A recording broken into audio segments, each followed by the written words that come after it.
Nada, pues daros las gracias a todos y a todas por acercaros, pese a la lluvia, los planes ya que va habiendo, ¿no? Por estas fechas y más este fin de en concreto. Bueno, voy a ser muy breve. No pasa nada. Simplemente, bueno, que teníamos muchas ganas de presentar este libro en la Enredadera. Rafael lo estuvo presentando ayer también en Sevilla. Y bueno, es un libro que aborda... Rafael estuvo en la, digamos, primera redacción, ¿no? en el grupo fundador del país, y digamos que vivió aquella época con mucha intensidad, ¿no? Ese periodismo emergente de la transición, ¿no? Con todas sus posibilidades y todas sus ilusiones, ¿no? Y bueno, pues digamos que cuenta eso en este libro, además de bueno, abordar todo lo que tiene que ver con la consistencia del país, el papel que jugó, ¿no? En ese momento, pero también más adelante, y digamos también un poco va vinculado a la figura de Cebrián, ¿no? Como dice Rafael, con sus claros y oscuros, ¿no? Y cómo, bueno, un periódico que surge en ese momento consigue establecerse, incluso convertirse en un lugar de observación de la sociedad de ese momento, crítico, también respecto a cuestiones culturales y demás, pero también, ¿no? la deriva que tiene posteriormente, ¿no? Incluso llegando a una hegemonía casi decía Mario, algo así, ¿no? Como con una ambición estatal, ¿no? Porque sí que es verdad que ha sido un periódico del poder mediático, para bien o para mal, ¿no? Pero bueno, eso Rafael lo cuenta en detalle. Ya digo que él estuvo en esa primera redacción fundacional, ¿no? del país, y además estudió ciencias políticas, comentó también, bueno, es doctor en sociología por la Complutense de Madrid, y bueno, ha pasado casi por todas las secciones, ¿no? del país, que lo veíamos aquí: local, política, servicio de noticias, internacional, incluso ha sido enviado especial, ¿no? a zonas en conflicto, en Oriente Medio y en África subsahariana. Y bueno, es experto en geopolítica, imagino que esto tiene algo que ver en ello. Y bueno, ha escrito otros libros, ¿no? Son unos cuantos. Citamos solo el Manual de Geopolítica Crítica, ¿no? Que es una referencia, o el ensayo Espías de la Transición, pero también incluso te has aventurado ahí con la narrativa, ¿no? Con Movilidad Concordia. Y poco más. Bueno, me preguntaba Rafael qué podíamos destacar de su figura. Me decía de broma, ¿no? Que su parecido con Tom Cruise o algo de esto, ¿no? Asombroso, ¿no? Y es una cosa que la gente reseña. No, bueno, que le preguntaba y decía, bueno, dentro de que él es humilde, que no lo quisiera, ¿no? Que nada en especial. Sin embargo, bueno, sí que vamos a ver que tiene una larga trayectoria, y eso le da también el conocimiento de causa para hablar de las cuestiones que se abordan en el libro, ¿no? Que es un libro sobre periodismo, sobre el país, pero también sobre la historia de este país, en especial sobre esos años, pero también nos dice mucho sobre la actualidad. Y poco más, que Rafael, que muchas gracias, y te damos un paso, ¿vale? Bueno, muchas gracias a vosotras y a vosotros por ofrecer este espacio para poder hablar de ese libro. Pero más que hablar de ese libro, a mí lo que me gustaría era conversar con vosotros sobre la proyección que tuvo y que tiene actualmente ese medio como una especie de emblema de lo que ha significado la prensa escrita durante unos cuantos años. ¿Por qué? Es decir, el periódico este obedece a, como sabéis, a la salida de la tiniebla franquista. Hay un déficit enorme de instituciones democráticas en nuestro país. No hay una trayectoria democrática. Estuvo zanjada con el derrocamiento militar de la República por parte del fascismo. Entonces no había, es decir, había un gran desconcierto. Entonces, en esa salida del franquismo, en la cual juega un papel extraordinariamente importante y minusvalorado por toda la crónica oficial, un papel extraordinariamente importante la clase trabajadora y sus organizaciones políticas y sindicales, el movimiento estudiantil, el movimiento vecinal, el movimiento de mujeres, incluso la Iglesia progresista, el sector. Es decir, quien trae a este país las libertades no es el rey, no es Suárez, no. es ese movimiento que está exigiendo un cambio absoluto de valores, de paradigmas, de la configuración social en demanda de unas libertades que no existían. Entonces, hay un sector de la élite política y de la élite burguesa que es sensible a eso, es sensible por la cuenta que le trae a esos movimientos telúricos que están produciendo en la base social de este país, y entonces decide integrar algunos cambios que vienen de esa presión social que hay en la base. Es decir, el país no hubiera sido posible, sinceramente, sin ese movimiento de masas que preludia la llegada de las libertades. Esto hay que tenerlo en cuenta. Esto tampoco es una obra de Cebrián, no, esto es, no creo, bastante más seria. Pero hay una franja ilustrada de la burguesía, otrora republicana, pero no del todo antifranquista, pero desde luego ansiosa de acabar con ese régimen, porque ya no puede vivir dentro de los límites tan absurdos en los cuales el franquismo ha asumido este país. Y en el sector hay una persona que es José Ortega, que es hijo de Ortega y Gasset, es un hombre vinculado a la Institución Libre de Enseñanza también,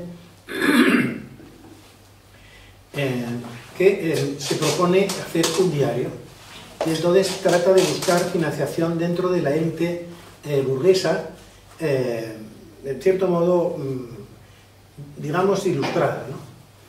Y tiene relaciones, entonces hay una cierta implicación, la gente que sintoniza con ese deseo de libertades dentro de la élite económica, sobre todo, y entonces ahí aparecen también algunas personas que van a ayudar en ese proceso de creación de sinergias, de sintonías y de financiación, como por ejemplo Ramón Tamames, de infausta cercana memoria. Pero entonces jugó un papel muy importante en el nacimiento de este periódico, porque puso en relación, él era técnico comercial del Estado, él estaba ya en el comité ejecutivo del PC y tenía muchas relaciones con el mundo tecnocrático, el mundo donde había gente interesada, porque se preveía que el cambio era inexorable, porque Franco iba a morir, estaba muy mayor, etc. Entonces se consigue una pequeña masa crítica de dinero, de financiación, y José Ortega intenta poner en marcha el proceso de creación del país. Entonces aparecen algunos accionistas también, bueno, que meten dinero, y aparece Fraga Iribarne, curiosamente, que ve que las habichuelas van a cambiar de bando y trata de apuntarse a una especie de recuperación, no recuperación, sino salida en una clave formalmente y mínimamente democrática del régimen. Entonces Fraga impone un director para el futuro periódico, que sería Carlos Mendo. Mejor habéis oído hablar alguna vez de él a través de la SER, que tenía un nombre muy vinculado al mundo anglosajón, sobre todo. Pero esa directriz de Fraga fracasa, y ponen entonces, sugieren que sea Miguel Delibes el director. Y resulta que Delibes dice que no, que él está muy contento en el norte de Castilla y que no. Y entonces surge la figura de Cebrián como posible. Uno de los accionistas más importantes va a ser Jesús Polanco.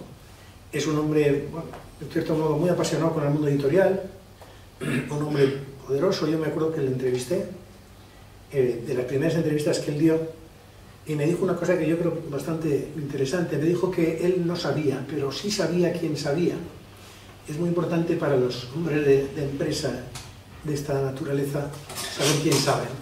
Y entonces lo mismo que llama a Cebrián para dirigir, o surge el nombre de Cebrián para dirigir el país, también desde el punto de vista editorial, él va a llamar a una figura también muy importante, que es Javier Pradera.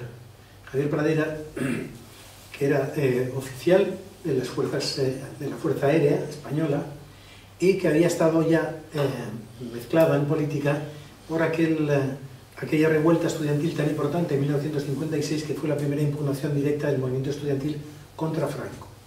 Y contra el franquismo, pero señaladamente contra el sindicato español universitario, que era un sindicato fascista que se enseñoreaba en la Complutense y en las demás universidades. Entonces, Pradera es detenido junto con Tamames, que también está en el PC, junto con Mújica Herzog, junto con Gabriel Elorriaga, junto con el padre de Ruiz Gallardón. Todos estos caen en la misma redada que hace la policía y tal. Y entonces eso va a ser el núcleo visible de la acción del movimiento estudiantil que se va a desarrollar a partir de entonces. Bueno, pues Pradera luego se mete en el mundo editorial, tiene un ascendente muy fuerte sobre editoriales como Alianza Editorial o como una colección que hizo Radio y Televisión, importantísima, con libros muy baratos pero de contenido muy crítico, de novela, ensayo, etc. Entonces este hombre va a ser el hombre de la opinión dentro del país. Entonces teniendo a Cebrián, Cebrián es un hombre que es considerado como uno de los nuestros por el régimen porque es hijo de un director de Piresa, una agencia estatal informativa, vinculado también al mundo de los sindicatos franquistas. Y entonces Cebrián tiene una personalidad bastante singular, de formación de un troquel cristiano profundo. Inicialmente pertenece a una congregación, a esa misma congregación van a pertenecer también Javier Solana, por ejemplo, Julio Rodríguez, que como sabéis luego fue secretario general de la OTAN, Julio Rodríguez Aramberri, que fue trotskista y luego acabó de delegado de turismo en Miami, Carlos Merino Vázquez, un hombre que será un subsecretario de UCD, Javier Rupérez. O sea, en ese núcleo de congregantes marianos y tal está Cebrián también. Y de ahí, quien va a ser el oficial, por así decirlo, de Gran Buda, va a ser Gregorio Peces Barba, que es un dirigente del PSOE conocido y tal, que será uno de los padres de la Constitución, por cierto. Perdonad si os abrumo con muchos nombres de personas que no conocéis, pero es que jugaron papeles muy destacados luego en política. Pero en ese grupo el único que no participa realmente en la actividad política de una forma directa es el propio Cebrián. Y le asegura, en cierto modo, un timbre de independencia que le va a venir muy bien para convertirse en una referencia del periodismo objetivo, neutral, etc. Bueno, el caso es que el periódico logra salir a la calle el día 4 de mayo, tiene un problema muy grave, inicialmente con su propia impresora, con su propia máquina editorial, la rotativa, que iba inicialmente para Al-Mujahid, para un periódico argelino progresista, pero a través de la gestión de un destacado intelectual comunista, Carlos Gurméndez, esa máquina se retiene en Madrid y el país se la queda. Es una decisión estratégica porque las rotativas, como sabéis, la prensa escrita pues tienen el papel crucial. Bueno, el periódico sale a la calle y resulta que como quiera que no hay instituciones democráticas en 1976, Franco ha muerto en noviembre, 6 meses antes de mayo del 76, que es cuando sale el país, no hay instituciones democráticas, hay como una querencia por parte de la gente de ver en el país lo que realmente no hay, que no es una institución democrática, es un periódico, ni más ni menos, donde hay periodistas que informan y que opinan y poco más, pero la gente proyecta una enorme afección, un enorme afecto por el periódico y ve en él, pues eso, muchas cosas que el país intentará en una primera etapa cumplir. Pero sobre todo la función más destacada es que como salíamos de la tiniebla franquista y no había prensa independiente, pues trata de dirigirse en un polo de información independiente.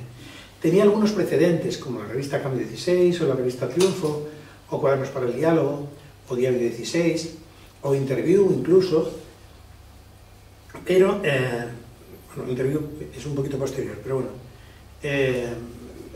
el país en cierto modo cosecha todo ese pequeño prestigio que habían tenido esos otros medios y tal, simbólicamente recae sobre él ese prestigio y se acredita socialmente, porque cumple la función de, a través de la información, despejar la incertidumbre, que es en lo que consiste la información. Se trata de despejar la incertidumbre política, social, económica, profesional que existía en un país en tránsito de una dictadura hacia no se sabía bien qué. Entonces, lo mismo que había, como os decía, un polo de la burguesía ilustrada que había hecho dinero y había creado la Mancheta y el periódico y tal, hay una colusión no escrita, no firmada, entre ese sector de la burguesía ilustrada y un sector del movimiento obrero organizado, de los partidos de izquierda, para ponerse de acuerdo en un mínimo de libertades que la burguesía fuera capaz de tragar, de admitir, y que satisficiera los deseos de libertades que existían en nuestro país. Y entonces, en esa concordancia va a ser la clave del éxito inicial que va a tener el periódico. El periódico empieza a cosechar primero una información muy buena, con los acontecimientos que hay en Montejurra, donde los carlistas de la rama más avanzada van a tener un muerto a manos de Sixto, de Borbón, Parma, un facha reconocido y tal, y todo el aparato franquista que se resiste a la democratización, que va a hacer todo lo posible, como demostrará luego en Atocha, en la matanza de los abogados laboralistas de Atocha, que se va a resistir y va a poner muchos impedimentos para que el periódico salga adelante y sobre todo para que la democracia se abra paso en nuestro país. Entonces, en esa alianza tácita entre ese sector de la burguesía ilustrada y un sector importante del movimiento estudiantil, el movimiento obrero y el movimiento sindical, pues se va a producir esa concordancia simbólica, etcétera, que va a permitir llegar a pequeños acuerdos sobre los contenidos del periódico. Entonces, en esa etapa se va a prestigiar en funciones de la tarea, es decir, se comporta el país como un verdadero medio de comunicación, es decir, es un medio que media, que a través de la información conecta sectores sociales que están embarcados en los mismos anhelos democráticos, en los mismos deseos de libertades que no existían y que la dictadura había yugulado durante 40 años, y ahí se produce pues una feliz, durante una etapa, concurrencia de sintonías ideológicas muy pequeñitas, sintonías pero importantes. El periódico se va a convertir en el periódico que tiene más tirada y el periódico más influyente simultáneamente, cosa que no suele pasar. O sea, los periódicos de más tirada son los netamente sensacionalistas y los más influyentes suelen ser periódicos minoritarios. Pero el país se va a dar, curiosamente, esa concurrencia de esos dos vectores tan importantes. Y entonces el país empieza a crecer, nosotros, bueno, yo tengo que deciros también que había un movimiento clandestino dentro del periódico, había una organización del Partido Comunista, de la cual era yo responsable, una organización pequeñita, pero logramos sobre todo, como quiera que por compromisos también de tipo ético, no podíamos, como periodistas, no podíamos militar directamente, porque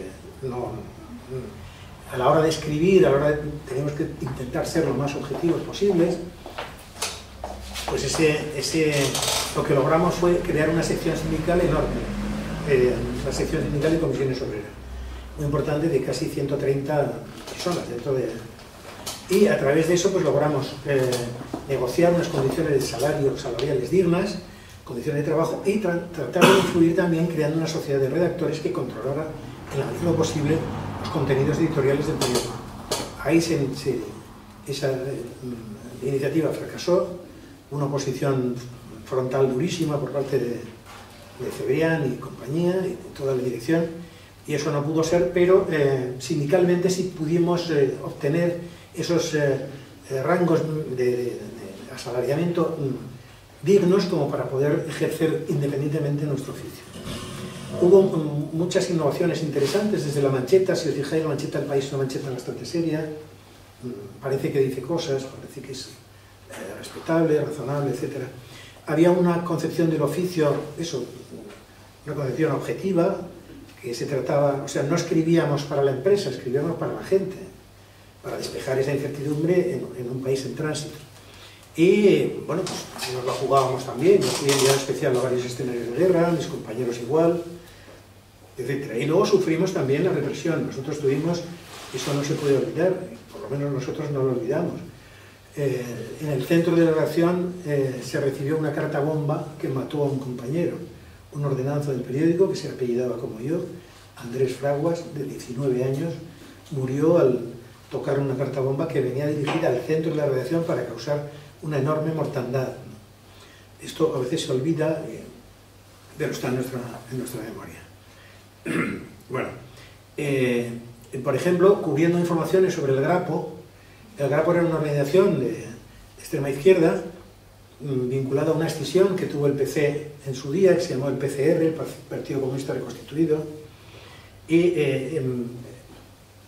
estos grupos de resistencia antifascista, el Grapo, pues secuestraron a un ministro, un exministro y un general, y mandaba al periódico los comunicados. Nosotros íbamos a buscar el comunicado, que era nuestra obligación como periodistas, y llegaba la policía y nos zurraba, nos inflaba a golpes y tal, nos quitaba el comunicado y se lo quedaba, esto así de veces, pero bueno, por ejemplo. Y luego, pues eso, había un gran hostigamiento, sobre todo de la extrema derecha, el aparato de Estado franquista, que se negaba a abandonar el poder, ¿no? Y tenía todavía muchos resortes, como se vio con el crimen de Atocha, por ejemplo, etc. Bueno, el caso es que el periódico se va acreditando y entonces, con ese déficit de instituciones democráticas, pues resulta que se va a convertir en el elemento mediante el cual las democracias nacientes se dotan de aparatos meritocráticos para decir quién es o quién no es demócrata y quién...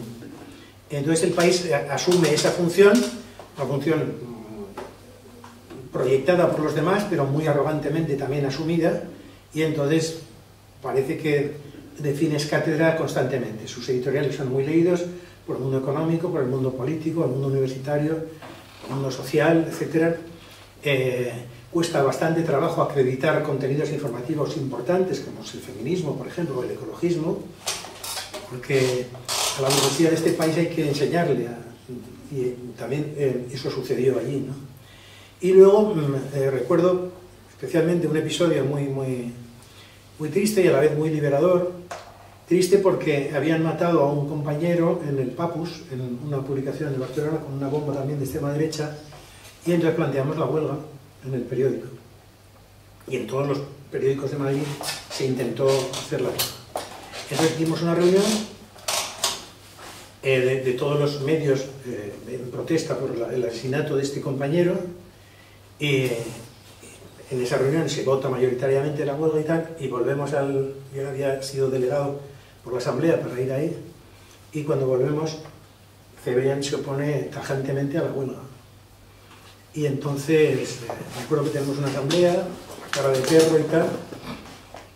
Yo le digo que no se pueden estar repartiendo credenciales de democracia y meritocráticas si una huelga que ha sido votada contra el asesinato de un compañero en Barcelona, o sea, que hay que ir a la huelga, y si no entiende nada de lo que está, me dice que soy un demagogo, que soy un tal, y entonces va llamando a los redactores jefes y tal, y de tú mañana 2 páginas, salimos con 2 páginas, tú 3, tú 4, nos oponemos rotundamente, montamos un pollo notable, y mandamos pequeños comandos a cada uno de los medios diciendo que nosotros sí salíamos.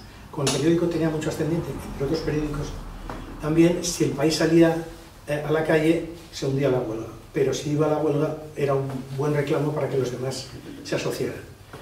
Total, que salió adelante, entre otras cosas porque Polanco le dijo a Cebrián, oye, o sea, está toda la profesión, no vamos ahora a...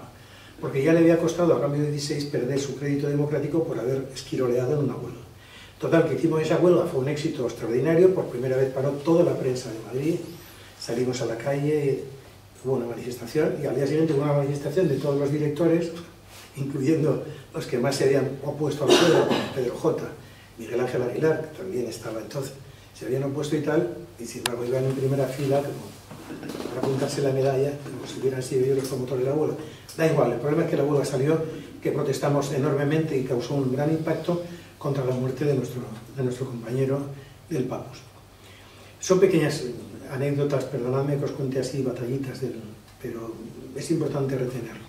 El caso es que, dado ese ascendiente que iba adquiriendo el periódico, pues cambiaba mucho, cambió el tamaño, ya sabéis que los tamaños también subrayan el cariz de las relaciones interpersonales en los colectivos, ¿no? Entonces, en un principio, que éramos una redacción relativamente pequeña y tal, pues las interacciones eran muy fuertes. A medida que iba creciendo, cada vez era más difícil. No obstante, seguimos siempre una política asamblearia por parte de las representaciones sindicales que había. Había una muy pequeñita de UGT y alguna otra de lo que luego sería la CGT, pero individualizada, muy personalizada desgraciadamente, pero Comisiones Obreras era mayoritaria y tenía mucho ascendiente y tenía mucha fuerza dentro de lo que era permisible, porque la empresa siempre se atuvo al principio de la maximización de la ganancia, fuera como fuera. Total, que se produjo una especie de proceso que inicialmente era o sea, la sociedad genera la información, la prensa o los medios elaboran esa información, la organizan y la devuelven a su propietaria, que es la sociedad.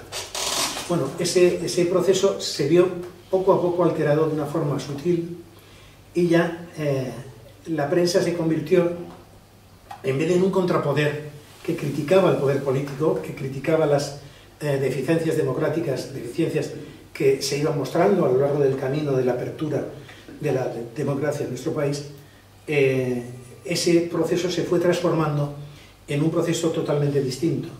Es decir, un proceso mediante el cual el medio y los medios empezaron a creerse protagonistas de la democracia. Y el protagonista de la democracia era nuestro pueblo, sus movimientos sindicales, obreros, estudiantiles, etc. No era el periodismo era un mediador. Pero se produjo y se generó un narcisismo fortísimo por parte de algunos profesionales como Sansón, el propio Cebrián, Pedro J., etcétera, etcétera. Y ahí es cuando empieza el declive, por así decirlo, de la prensa escrita. A todo esto es en el plano interior. Hay unos cambios tecnológicos muy fuertes, ya sabéis que la tecnología suele ser la que tira de todos los demás cambios institucionales, medioambientales, en fin, cambios de todo tipo, pero esta tecnología, esta tecnologización, sobre todo impactó muchísimo en el mundo de los medios de comunicación, porque por una parte se democratizó la posibilidad de informar, prácticamente todo el mundo podía acudir a las redes para proyectar sus criterios, juicios y tal, pero se desprofesionalizó la dación de la información. Es decir, cualquiera de nosotros o nosotras se puede meter en la red y escribir lo que le dé la gana, pero no suele tener los controles, incluso deontológicos y los controles de oficio que tiene un periodista, que es el deber del secreto profesional, por ejemplo, la garantía absoluta de la pugna a muerte por el derecho a la información de la colectividad y de la sociedad, de las cosas, pues cuando uno se mete en la red no tiene por qué observarlas, pero nosotros los periodistas por lo menos lo hemos intentado. El caso es que también al tiempo que se estaba desarrollando un periodismo informativo, es decir, un valor de uso muy importante de los periódicos, la prensa escrita y del país en particular, el valor de cambio venía dado por el mundo de la opinión, o sea, el mundo de la opinión editorial. Ahí estaba Pradera, como editorialista del periódico, que era un jurídico militar, represaliado, antiguo comunista también, tenía formación y, bueno, se iba acreditando. Pero ahí empezaron a aparecer numerosos opinadores y numerosa historia y tal, y otros movimientos. Por ejemplo, ya en el ámbito exterior, es decir, nos hemos quedado en la fase de acreditación, por así decirlo, del país mediante el cumplimiento de su función de mediación social como elemento de comunicación, de intercomunicación. Nos quedamos ahí. Pero están pasando en el mundo también muchas cosas. Y en el mundo están pasando, desde el punto de vista civilizacional, de los valores, de la cultura, fenómenos muy significativos, de los que yo hablo también en el libro. Y son los siguientes. Hay por lo menos cuatro importantes vectores paradigmáticos, es decir, consensos sobre lo que es adecuado pensar, hacer, etc. Son valores compartidos. Uno de ellos es el paradigma moral, ético, que está vertebrado en torno al holocausto del pueblo judío como expresión suprema del mal y y de lo más aberrante de la condición humana. Otro paradigma vigente a escala de la prensa occidental de tipo civilizacional, cultural. Es la importancia de la lingüística y de la acreditación de la palabra como elemento intelectual fundamental en la comprensión de la cultura, etc. El tercer elemento sería el paradigma económico. En torno a, después de la Segunda Guerra Mundial, se desarrolla en toda Europa un capitalismo industrial que coexiste, gracias a la presión sindical, sobre todo en Alemania, Francia, etcétera, Italia, que coexiste con la socialdemocracia también y con el sindicalismo, y se crean unos mimbres de lo llamado luego estado del bienestar, todos los paradigmas. Y esos tres paradigmas, o sea, son el moral, el civilizacional, el económico y el... Me he perdido. Bueno, van tres, ¿no?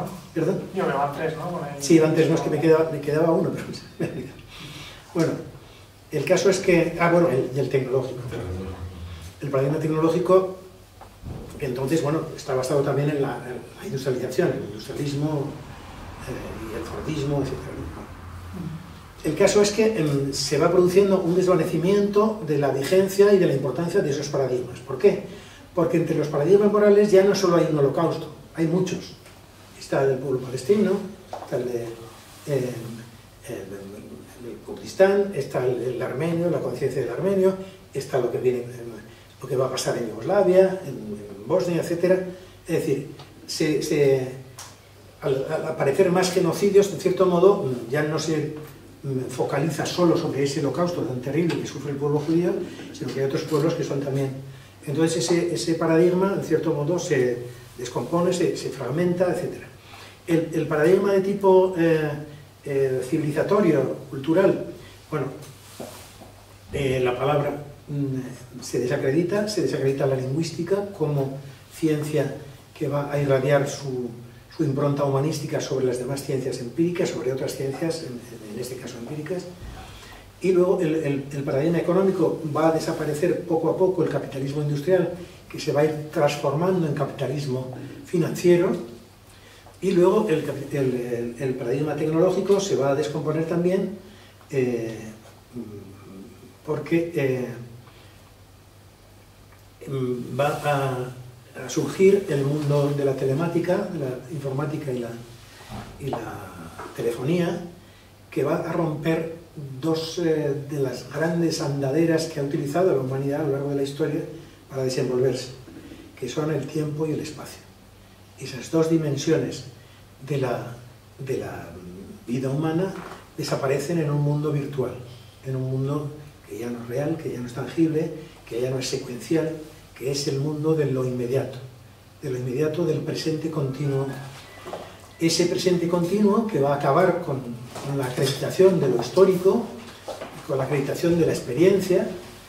No quiero decir, ni mucho menos, ni lo interpretéis así, por favor, que me opongo a la tecnología y a su desarrollo, que es extraordinario los logros que ha tenido. Pero desde el punto de vista del mensaje, in situ en el cosmos tecnológico, lo que está es eso, esa desaparición, o sea, no hay espacio y no hay tiempo. Yo puedo estar hablando con Vancouver ahora simultáneamente como estoy hablando con vosotros, y a la vez desde el punto de vista también de lo secuencial, de lo experimental, de la vida cotidiana, pues desaparece también. Y entonces se produce un tiempo, un presente continuo, un mundo virtual que sintoniza perfectamente con el capital financiero, porque es una de las dimensiones virtuales más visibles que tenemos. Entonces, en esa sintonía, pues desaparecen también el soporte tecnológico, paleotecnológico que tenían los periódicos, se va a producir la irrupción de las redes, en fin, ya fenómenos que conocéis mucho mejor que yo. En esto se va a producir también dentro de los periódicos, dentro de ese narcisismo que se produce en las direcciones de los periódicos que están muy jerarquizados, son como cuarteles, o sea, el mando de un director de periódico es absoluto sobre los contenidos editoriales, sobre los contenidos publicitarios, etc. Entonces se va a producir también un fenómeno muy raro y muy grave, que es la confusión entre información y opinión. Una confusión totalmente intencional que va a hacer mella en... Y entonces los periódicos, en vez de mediar, pues lo que van a hacer es desmediar. Se van a convertir en focos de polarización, focos en vez de interconexión y de intercomunicación, focos de reyertas, focos al confundir esos niveles de información y opinión en armas arrojadizas, y sobre todo se van a ir polarizando hacia su plena posesión por el campo. Cuando nosotros y muchos periodistas de otros medios habíamos logrado una cierta independización respecto al mundo empresarial, pues resulta que no, que el mundo empresarial va a tender hacia la monopolización, hacia el monopolio mediático, a la creación de grupos multimedia, como va a ser el caso del país, por ejemplo, pues con el salto a la televisión, con el Canal Plus, ¿comprendéis? Con el salto a la SER. Entonces se va a convertir en el grupo multimedia posiblemente más importante de este país, pero no de este país, sino de lengua hispana, ¿no? En español. Y claro, hay un trastocamiento, y ya termino con esto, enorme en las relaciones entre el capital y el trabajo. Entonces, esas relaciones que habían tenido un cierto feeling de acomodo en cuanto a la consecución y a la lucha por las libertades democráticas, eso ya pasa a un segundo plano, y el capital hegemoniza esas relaciones con el mundo del trabajo. Entonces se van a producir ERES, se van a producir muchas cosas que van a degradar un poco esa imagen de la que el periódico se había dotado en función del trabajo sobre todo de los talleres, el trabajo de administración, el trabajo de publicidad y el trabajo de la redacción, por conseguir un periodismo independiente en nuestro país. Y bueno, esto es en líneas generales lo que os quería contar. Todo eso está incluido en el libro, que os invito a que leáis, porque realmente os puede ilustrar, si os interesa esa etapa de nuestra historia, en la cual se están cocinando, se están incubando ya muchos de los problemas que ahora vemos, de esta polarización terrible que sufre nuestro país, y este desprestigio de los medios, que son, en definitiva, un arma que se puede utilizar democráticamente de forma muy buena para conseguir consolidar las ventajas que a veces el sistema de libertades procura.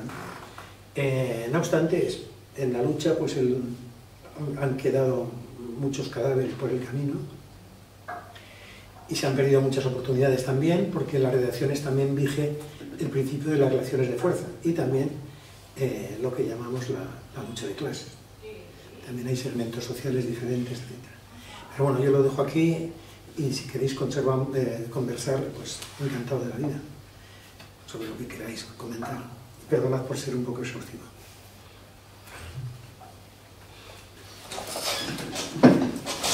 Bueno, pues si queréis preguntar algo o cuestiones que tengan que ver, ¿no?, en relación al país o al periódico, la verdad que el libro tiene más, entonces aquí está Rafael para contestar. Quería contaros una pequeña anécdota personal, si me permitís, sobre lo siguiente.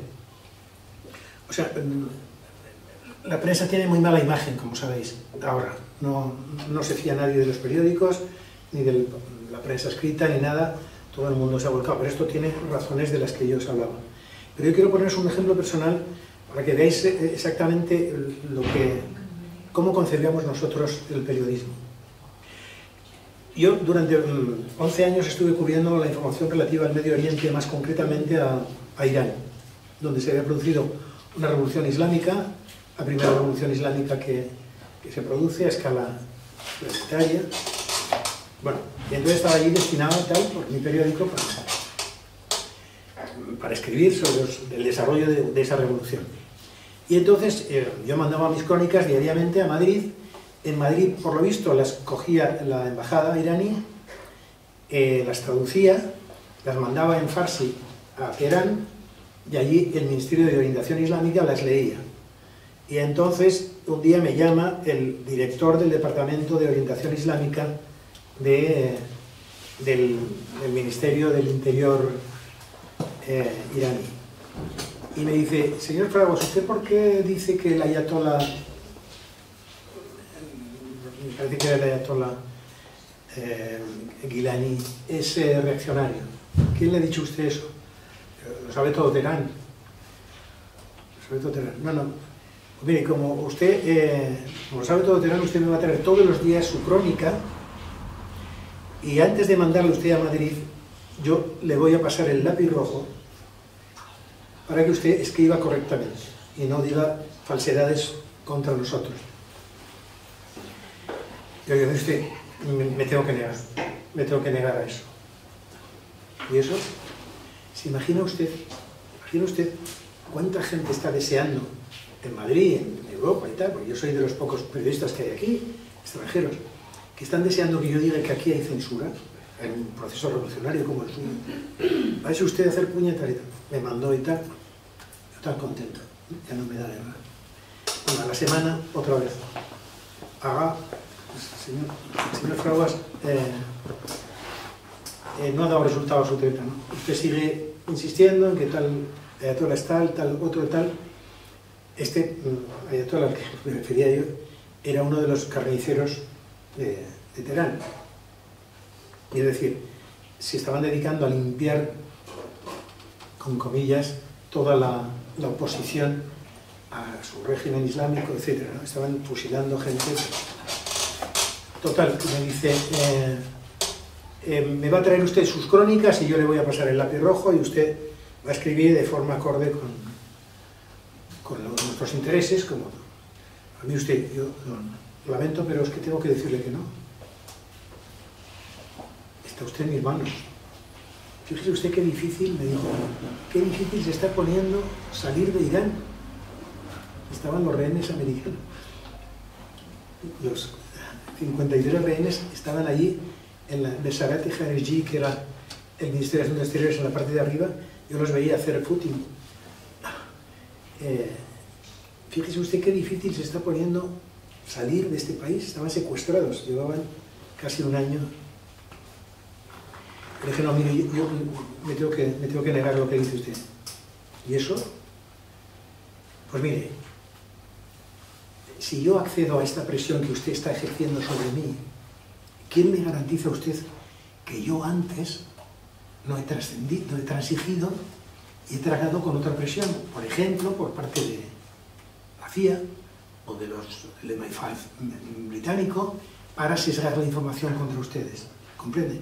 O sea, yo no puedo admitir ninguna presión, ni la suya ni la de nadie. Es la única manera que tengo de garantizarle que soy un periodista independiente. ¿Que me puedo equivocar? Sí, pero que estoy actuando honestamente también. Bueno, pues mano de santo, dio resultado, no me volvieron a dar guerra y tal. Esta era la concepción que nosotros teníamos entonces. En ese momento a mí se me encendió el bombillo, porque yo pensaba, bueno, un periodista de tercera regional como yo, en un país donde los diplomáticos del país más importante del mundo, la superpotencia norteamericana, están secuestrados, fijaros lo que valía mi pellejo, no valía nada. Pero no tenía más remedio que utilizar ese, que además era verdad, yo creía exactamente lo que estaba haciendo, para salir del... Bueno, esta era un poco la cultura que nosotros habíamos acuñado dentro del periódico en aquella primera fase, de cierto modo tan... que yo la vi en muchos compañeros, lo aprendí de muchos otros que habían otros escenarios de guerra, etcétera, lo habían desarrollado, ¿no? Pero bueno, perdonad por la batallita, pero creía que podía... ¿Alguna pregunta? Venga, animaros, no pasa nada. ¿Qué queda del país original? Yo era uno de los lectores de los años 90, con 20 y pocos años yo leía El País y escuchaba la SER porque mi padre siempre había escuchado la radio y me gustaría saber qué queda de... Sigo escuchando la SER de vez en cuando y determinados programas y El País lo dejé de comprar hace mucho tiempo. Sí, has dicho como muchas personas hicieron. Bueno, yo lo que creo es que queda el oficio. Es decir, todavía en el tratamiento de la información hay unas pautas bastante rigurosas, sobre todo en los contenidos informativos. A veces las titulaciones van por otro lado. A un redactor jefe se le ocurre titular una cosa sin habérsela leído, por ejemplo. Pero normalmente queda ese oficio. Queda también, por ejemplo, desde el punto de vista gráfico, si os fijáis, la fotografía en el país, y en otros medios también, no es ilustración, es información. Es decir, complementa. Queda también pues, un mínimo respeto, no, mínimo o máximo respeto por el sistema de libertades desde el punto de vista formal. Y queda pues una historia escrita ahí con... Yo recuerdo siempre a nuestro compañero fotógrafo, Juancho Rodríguez, que murió en Panamá, ametrallado por los americanos cuando invadieron el país. El recuerdo de Andrés, que también murió de un bombazo. Eso está ahí. Luchábamos por un ideal informativo y periodístico que luego el desarrollo de las cosas dentro de las evaluaciones generales que se han producido y tal, pues se ha mitigado. Pero aún hay gente, y hay gente con ganas de seguir dando esa batalla, ¿no? Pero no es una batalla de los periodistas, es una batalla de la sociedad. El periodista, cuando se olvida de su función social, de que lo que hace tiene por objeto y por sujeto a la sociedad, es cuando pierde todas las referencias. Todavía queda eso. Hay algunas personas que lo siguen haciendo. Es cada vez más difícil, porque este país ha cambiado mucho y este mundo está cambiando mucho, pero bueno. Hay otra cosa también que quiero decir, es que a veces se confunde también la información con la comunicación. La información es la base factual, los datos de la realidad. Pero la comunicación es un proceso socializante, de socialización de la información. Es lo que ahora, si conversamos, podemos estar haciendo. Es la evaluación de la información en función de valores sociales compartidos. Pero no es lo mismo. Una persona puede estar enormemente informada, pero estar incomunicada. Es el castigo, una bomber, ¿no? El tío que está aislado del mundo, que tiene mucha información, pero no la contrasta, no sabe lo que es adecuado, correcto, lo que se va adaptando a la realidad, etc. Pero bueno, no sé si he contestado. Sí. Sí. Bueno, muchas gracias por todo lo que nos has contado. En alguna medida yo he vivido parte de eso como espectador, porque estaba haciendo políticas también en Madrid, en la Complutense, ¿no? Y existía el nacimiento del periódico. Pero lo que es tremendo, de alguna forma lo ha planteado Raúl, es que un periódico que supuso lo que supuso, por alguna medida, bueno, a dos razones se ha ido diluyendo, y forma parte, claro, de ese desprestigio que actualmente tiene la prensa, sobre todo la prensa escrita, ¿no? Y esto es muy grave, esto es tremendo, porque efectivamente para la sociedad nos deja... aquí en Extremadura tenemos toda una serie de problemas importantes, que además al ser una comunidad muy pequeña, es que no tenemos ningún órgano, ningún altavoz que le dé voz a todo lo que está pasando aquí, ¿no? Pero no ya en Madrid o en Barcelona, es que aquí, hace poco tiempo, pues se ha denegado el permiso a, me parece que han sido 11 plantas fotovoltaicas en el entorno de Cáceres, ¿no? No deja de ser una victoria de todas las plataformas que están luchando contra pues una cierta política neoliberal muy agresiva que se está desarrollando aquí, ¿no? El titular, como hablo del titular, era: Cáceres pierde 11 plantas fotovoltaicas. O sea, la milonga de los puestos de trabajo, ¿no? Entonces, lo que quiero decir con esto es que, por un lado, una profesión tan importante, tan comprometida, como has contado, hasta extremos de jugarte la vida, es muy difícil de entender, a pesar de las razones que has dado, cómo todo eso se ha diluido.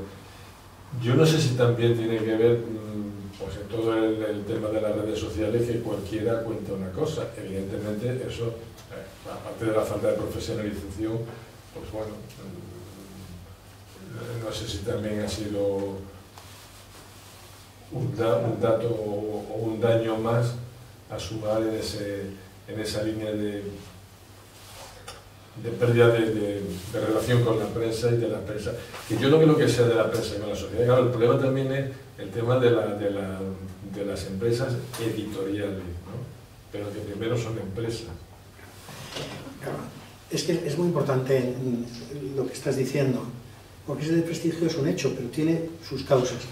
También hay una exigencia previa, una a priori, por así decirlo, a los periodistas. O sea, los periodistas se nos pide que seamos jueces, policías, universitarios, profesionales, médicos.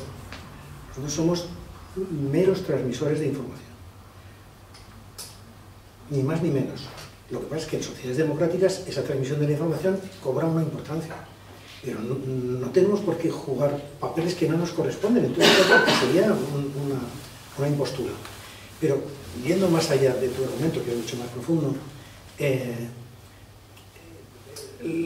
periodismo como actividad vive inserto en una sociedad. Cuando una sociedad evoluciona, el periodismo evoluciona. Y si la sociedad involuciona, involuciona también. La sociedad española ha experimentado una involución tremenda en función del bipartidismo que ha llegado a su extremo. Es decir, ya parece que no puede dar más.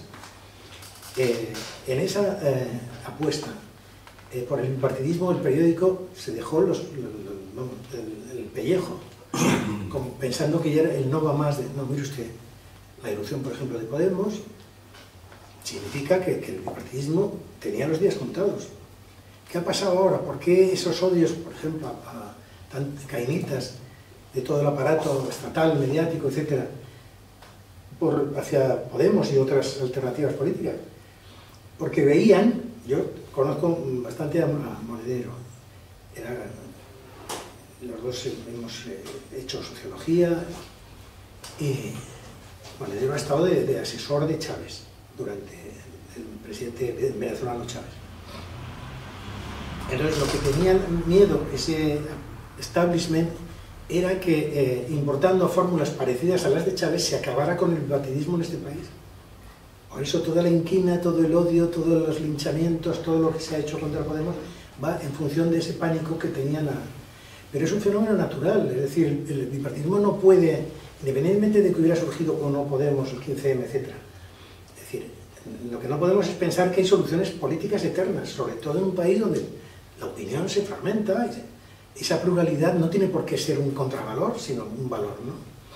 Entonces, el país se ofuscó en esa idea también del bipartidismo y, bueno, está pagando también los platos rotos, por un lado. Y por otro lado, otra cosa que decía muy interesante, es que el capitalismo financiero es enemigo de la democracia. O sea, el capitalismo industrial necesitaba la democracia. Por eso pactaba con los sindicatos, alemanes sobre todo, pactaba el estado de bienestar. Decía, joder, es que como nos descuidemos, toda Europa occidental se comunistiza. Vamos a tragar un poco. Vamos a soltar algo, vamos a dignificar algunos salarios, etc. Pero es que el capitalismo financiero, el vigente ahora, es que no crea empleo, es que no crea trabajo, es que no le interesa nada la democracia, va exclusivamente a especular moviendo dinero, como si el dinero fuera el que crea la riqueza. No, la riqueza la creamos nosotros, vosotras y nosotros, todos juntos con nuestro trabajo y con la plusvalía que se extrae de nuestro trabajo. Esa es mi interpretación. Entonces, el capitalismo financiero arranca con todo. Entonces, lo decía un intelectual mexicano, que se lo coman todo, ¿no? Se lo acaban comiendo, pero se acaban comiendo entre ellos. Entonces, ¿qué hay que hacer? Pues esa es la gran pregunta, pero yo recuerdo una frase de Maquiavelo muy interesante que decía: cuando tu enemigo se esté ahorcando, no le distraigas. Se están ahorcando. Ahora lo vemos en la política nacional. Ayuso se quiere comer a Feijóo, se lo va a deglutir posiblemente. Que se coman, aplaudamos la comida. Se van debilitando cada vez más. Es como el capitalismo financiero. Es decir, por mor de conservar la tasa de ganancia, como sea, pues van avanzando hacia actitudes más monopolistas todavía. Más y más y más. Y acaban devorándose.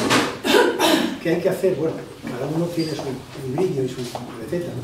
Pero en el mundo de la prensa lo que hay que hacer es recuperar la dignidad de respetar la función periodística, de devolver a la sociedad la información que la sociedad necesita, organizadamente. Eso es lo que hay que hacer. Eso puede ser un proceso, pero es una tarea social. Y para que esa tarea social sea viable, se necesitan luchas de masas, luchas políticas, luchas sindicales, etc.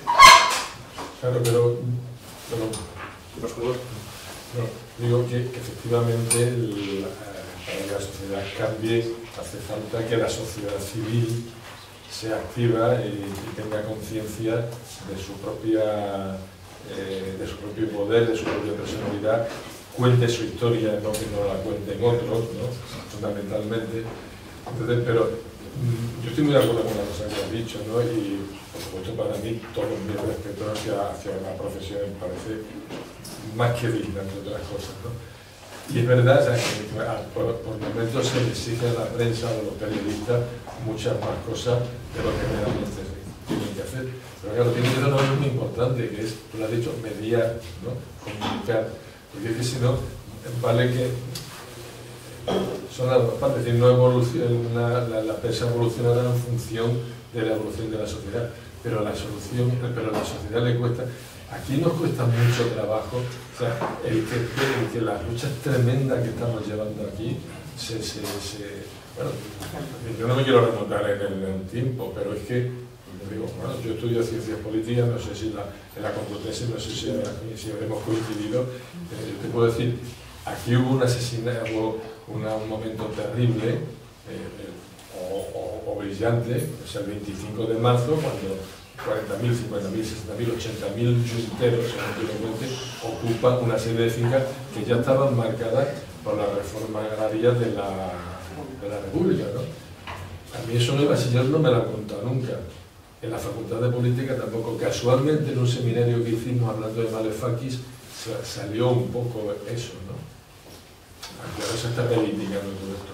Quiero decir que o el ejemplo que te ponía antes de las plantas fotovoltaicas, es muy difícil también, si no contamos, por ejemplo, encima la prensa regional, es una prensa, claro, que está sin capacidad. Aparte de que yo no sé ya si muchos de los profesionales de la prensa regional tienen interés en implicarse o en complicarse la vida, desde luego las empresas, no, porque además, entre otras cosas, empezando por el propio gobierno de aquí, que es una franquicia del PSOE central, y el PSOE central, lo ha dicho, el capital ya financiero está por encima ya de la política, y encima no tiene que dar explicaciones a nadie, porque ahí no hay división de poderes, es el capital financiero y se acabó lo que se daba, ¿no? Pero es una situación muy difícil, muy difícil. Imaginaros también los formatos. Imagínate que eres corresponsal de televisión aquí en Mérida y te dicen, bueno, tienes 1 minuto y medio para hablar del tema fotovoltaico. ¿Cómo? En 1 minuto y medio puedes hablar del trasunto social, económico, social. Los formatos son terribles, son terribles.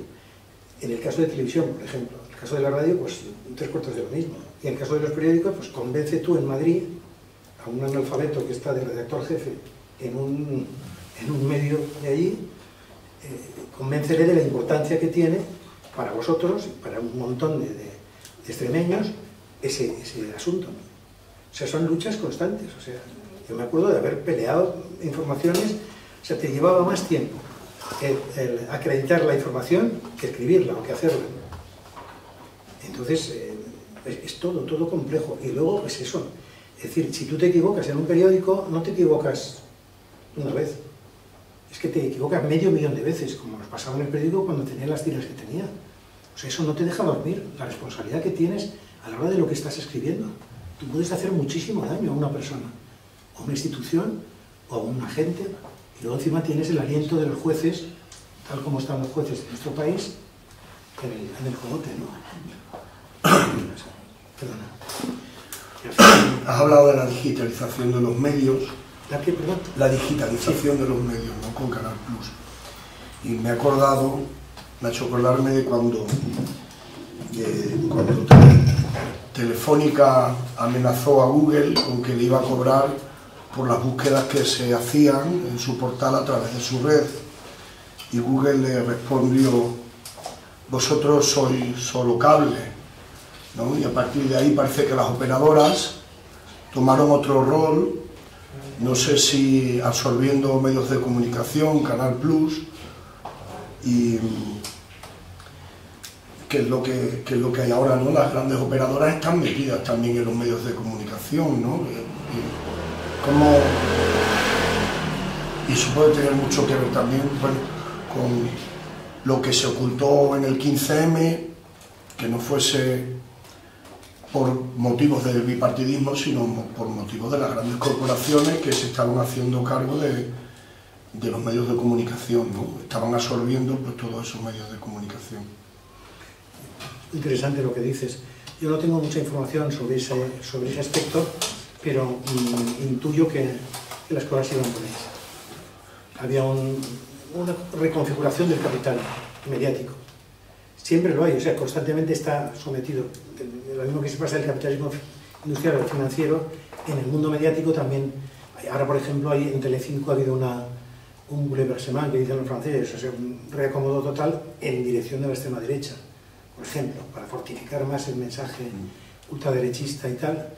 Por ejemplo, hay movimientos telúricos que se ven y otros que no. Hay otro también un movimiento de, por ejemplo, como los británicos han salido de Europa con el Brexit, algunas de las inversiones en el mundo cultural que tenían están pasando a manos francesas. Es cosa bastante interesante a seguir, ¿no? Como elemento económico y tal. Como veis, es que también en el mundo de los medios concurren 1000 intereses distintos, ¿no? Tú hablas de ese vector del que tú hablas es fundamental. A partir de ahora, ¿cómo se está reconfigurando el capital mediático en torno al mundo telemático, ¿no? Telefónica, ya se vio en el Canal Plus al principio, ¿no? ¿Y cómo afectan las nuevas tecnologías, las actuales, a la profesión del periodismo? Hoy hablo de la inteligencia artificial. Eso es otro universo tremendo. Sobre todo es que, claro, yo creo que es todo tan opinable, perdonadme que dé mi opinión sobre esto, pero por supuesto. Es que hay un momento en el cual Walter Oppenheimer, uno de los padres de la bomba atómica, junto con Albert Einstein, junto con algunos otros, mandan una carta al presidente norteamericano y le dicen: ojo, ojo, que la bomba atómica es un arma de destrucción masiva, que puede acabar con la civilización. Se lo dice. Hiroshima. 180.000 muertes instantáneas en 2 tardes. 180.000 muertes. Algo parecido sobre la inteligencia artificial avisó Stephen Hawking, ¿no? Hace ya unos años. Entonces, es hacer moralina el hablar de los temas éticos vinculados a la inteligencia artificial. Hay gente que piensa que sí, yo sinceramente creo que no. Es decir, ¿qué ha pasado con las vacunas? ¿Qué ha pasado con el COVID? ¿De dónde viene eso? ¿Que son unos que se han comido un murciélago y lo ha... ¿Qué cuentos son esos? ¿Quién está jugando con fuego? ¿A quién se le ocurre y qué elemento está interactuando con un virus que ya tenían controlado? Por ejemplo, ¿a quién se le ocurre situarlo en laboratorios financiados por grandes multinacionales norteamericanas en Wuhan, donde concurren los dos ríos más importantes, dos de los ríos más importantes de China? ¿Dónde está el origen del COVID? ¿Dónde está el origen de la información sobre el COVID? Los chinos, por ejemplo, dicen que es que se celebra un evento deportivo en Wuhan, precisamente, con deportistas de muchos ejércitos de todo el mundo. Y que los representantes del ejército norteamericano vienen ya enfermos. Esa es versión oficial china. Y los americanos dicen que no, que son ellos los que han estado jugando con un virus y tal, en los laboratorios, etc. ¿Quién tiene la razón?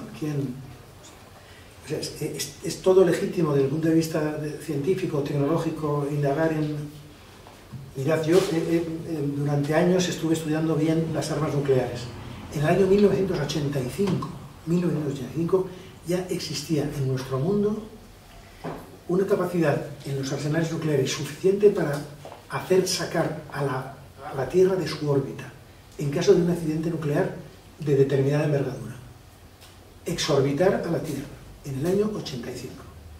Los arsenales nucleares no se han detenido y siguen estando ahí. Hace unos días, Smolensk, una ciudad en el oeste de Ucrania, al parecer hay un bombardeo por parte de los rusos a unos arsenales nucleares, bueno, unos arsenales del ejército ucraniano, donde hay depositadas las bombas de uranio empobrecido que los británicos han regalado al Zelensky al de la camiseta. Se produce un hongo nuclear extraordinariamente siniestro. Los lugareños temen una nube radiactiva tremenda. Os recuerdo que cuando hizo explosión el reactor de Chernobyl, prácticamente llegó hasta Galicia, la nube radiactiva. Es uranio empobrecido, que no tiene una... Pero ¿qué va a pasar con esa nube? ¿Qué está pasando ya?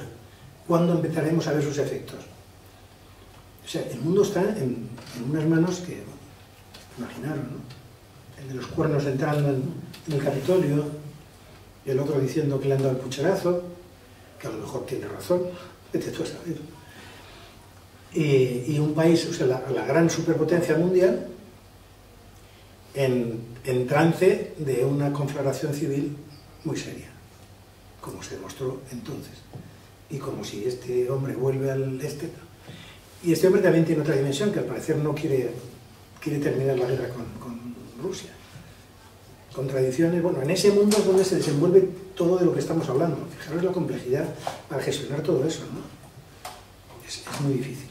Perdonad por salir un poco del tema. Sí. Buenas noches.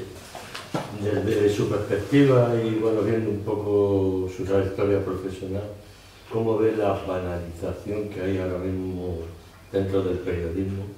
Estos, digamos, pseudo periodistas que ha mencionado, por ejemplo, Telecinco, ese grupo empresarial que se ha hablado antes como Mediaset, que está intentando copar todo el mercado, inundándonos de periodistas que no hacen más que propagar falsedades, bulos.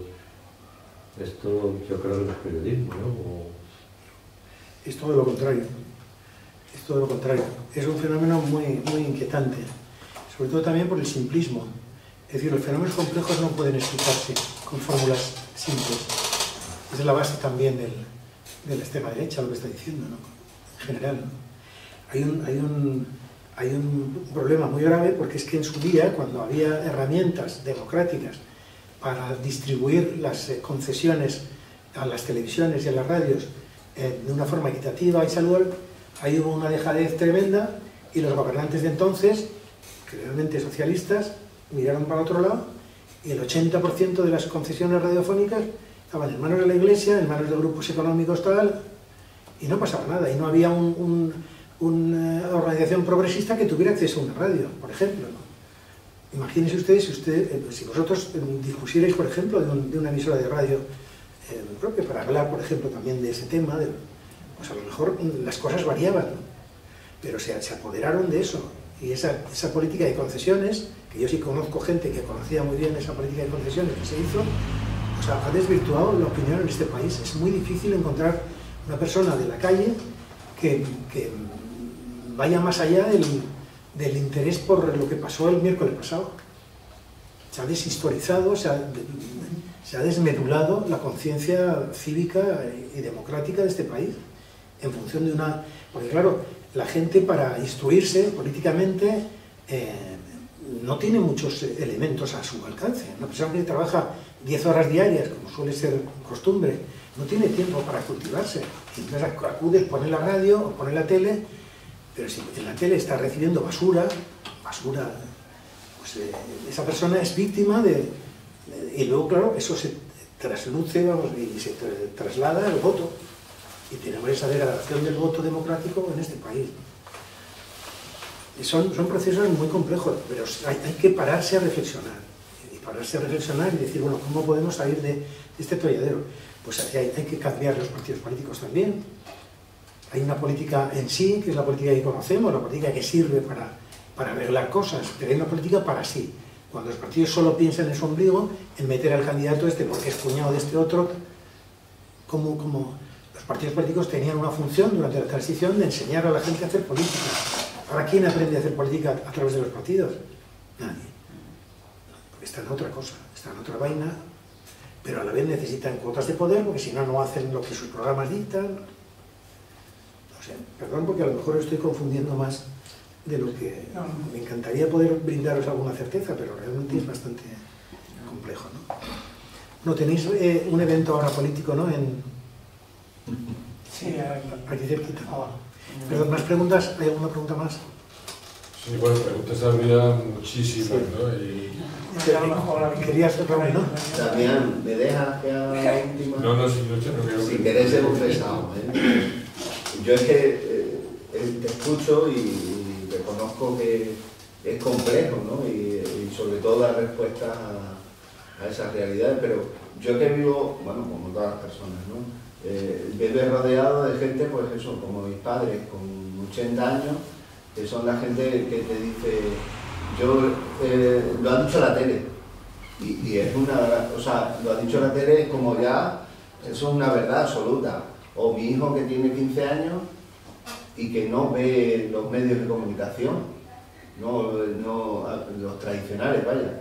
Él se fía de lo que dice TikTok, o de lo que lee por ahí en Instagram, o de lo que le comentan, y entonces, claro, ves a tu alrededor. Yo soy maestro, y los compañeros de trabajo, es que no puedes hablar de política, no puedes hablar de ningún tema que pueda conducir a una conversación seria, porque ellos mismos o ellas mismas te dicen, es que tú te gusta meterte en todos los charcos, eso es muy aburrido, que en la enredadera hacéis cosas demasiado intensas. Yo necesito el viernes desconectar. Sí, a primera hora me parece interesante lo que proponéis, pero no, yo estoy para desconectar, ¿no? Entonces, yo veo difícil ese camino que tú comentas de rearmar, de rearme intelectual de la sociedad en ese sentido, no que yo me tenga por... pero sí que veo que es muy complejo, porque ¿cómo lo has llamado? Han destrozado, han desmenuzado todos esos procesos que antes eran socializantes, y ahora mismo pues te encuentras con, yo veo esas distintas estratos o comunidades sociales, que luego tengo por otra parte, trabajo en un barrio muy empobrecido de Mérida, y veo la capacidad de penetración que, por ejemplo, tienen los bulos en determinadas personas, ¿no? Y cómo te vienen a la escuela a exigirte o a pedirte, por ejemplo, que no trates determinados temas, no le hablas de sexo a mis hijos, ¿no? Y ese tipo de cosas, ¿no? Entonces, no sé, la respuesta es compleja, no sé cómo articular tampoco una pregunta, pero... Hombre, hay cosas en las cuales podemos llegar a acuerdos importantes. Yo creo, por ejemplo, yo cuando me planteo ese tema también, yo creo que hay 2 o 3 cuestiones básicas que la gente sí entiende. Y sí, una de ellas es que el sistema reproduce la desigualdad. Es decir, para que los ricos mantengan su riqueza a costa del trabajo de los demás, necesitan una sociedad desigual. Eso se nota. Sale uno a la calle y lo ve. Lo ve en el carnet de identidad y lo ve en el distrito postal, por ejemplo. Hay otra cosa. Esa reproducción de la desigualdad implica que la sociedad está dividida en clases con intereses distintos. Nos guste o no, la lucha de clases no la inventa la clase obrera. La lucha de clases está ahí. Intereses diferentes, enfrentados. Entonces no son lo mismo los intereses del señorito andaluz o el señorito extremeño del currante de un polígono industrial, porque no pueden ser. El problema es que los dueños del poder tienen la capacidad de inyectar su ideología en los que no tienen poder, que es la alienación. Eso es la alienación, la enajenación, el creer que uno forma parte de una clase superior a la que realmente está escrito. Esas son cosas, en cierto modo, básicas que yo creo que la gente puede llegar a entender. Entonces, la educación política, que es una tarea extraordinariamente importante, y la educación cívica, que está en vuestras manos, en los maestros, tendría que tener en cuenta que eso, si se dice, la gente lo entiende y lo puede aplicar a su vida cotidiana. Y puede entender que bueno, a lo mejor no que hay que echarse al monte, pero que hay que dedicar a lo mejor una parte de tu vida laboral a entender qué es lo que pasa en tu trabajo, ¿no? Porque yo me acuerdo cuando hacía sindicalismo a tope en el comité de empresa del periódico, la gente que venía a lo mejor a pedirme cuentas, la gente que era incapaz de dedicar 10 minutos de su tiempo a hablar de sus problemas. Oye, ¿tú qué me estás exigiendo a mí? Que eres incapaz de hacer nada por los demás. No exijas tanto. Pero a ver, ¿cuál es tu problema? Que vamos a intentar entre todos en el sindicato solucionarlo. Pasa mucho. La lucha sindical es de las más ingratas que hay. Nadie agradece nada nunca, como la lucha política, como la lucha cultural, los maestros. Los maestros en Finlandia es el sector social mejor remunerado. ¿Cómo están los maestros en España? ¿Qué nivel salarial tienen, por ejemplo? O sea, la educación política es fundamental. Entonces hay verdades pequeñitas, pero que tienen una importancia enorme. Esa reproducción de la desigualdad que el sistema necesita para perpetuarse, pues hay que romperle la columna vertebral. ¿Cómo? Pues diariamente, con la lucha, etc. Es decir, si os fijáis, todo esto lleva a la lucha política. Que yo como periodista me tengo que olvidar de esa lucha política directa y me limito a informar en función de criterios sociales mayoritarios. Pero la gente, los partidos políticos, las organizaciones civiles, feministas, ecologistas, ambientalistas, etc., desarrollan. Y luego darles, que haya periodistas sensibles que le den bombo a eso, que cuenten lo que está pasando, porque las sociedades viven, y vibran, y laten. Pero bueno, si no hay ninguna pregunta más, os agradezco mucho vuestra atención. El libro está ahí, si queréis adquirirlo, fenomenal. Y si no, pues también. Bueno, okay. Pues muchas gracias, Rafael, por el ratito, por acercarme también. Una pregunta. Quería decirte algo. Creo que la prensa inglesa aquí en España tiene más libertad que la prensa de española. Por ejemplo, The Independent and The Guardian tienen artículos en español, ¿crees que tiene más libertad que la de España? No más libertad, lo que tiene es más crédito. Es decir, dentro de países de capitalismo financiero muy desarrollado, como el británico, o como Francia también, con las recetas ultraliberales de Macron, dentro de ese capitalismo desaforado, la prensa todavía conserva un estatuto, la prensa escrita, un estatuto de crédito. Es decir, hace incursiones en lo independiente. Pero a la hora de la verdad, sobre todo en política internacional y con cuestiones geopolíticas, no. Ahí reproducen el esquema imperial de una forma muy precisa también. O sea, que ese crédito es, cuando se habla de nosotros en esa prensa, nos gusta exhibirlo, que hay alguien que dice cosas importantes desde fuera. Pero, de verdad, desde el punto de vista internacional, en mi opinión, no. Son homogéneas, pero es mi opinión, perdón. Bueno, pues nada, si quieres lo dejamos ahí. Te he dicho muchas gracias, Rafael, también como hay el acto final que quieras decir, pero bueno, creo que nos da tiempo también a echar un ratito aquí, bueno, informal, vaya, como solemos hacer. Y nada, lo dicho, que el libro está ahí, que es un libro muy interesante, bien potente, muy bien hilado, que recoge muchas de las cosas que ha comentado Rafael, pero también otras cuantas más y sobre todo más en detalle. Y lo dicho, ya está. Muchas gracias.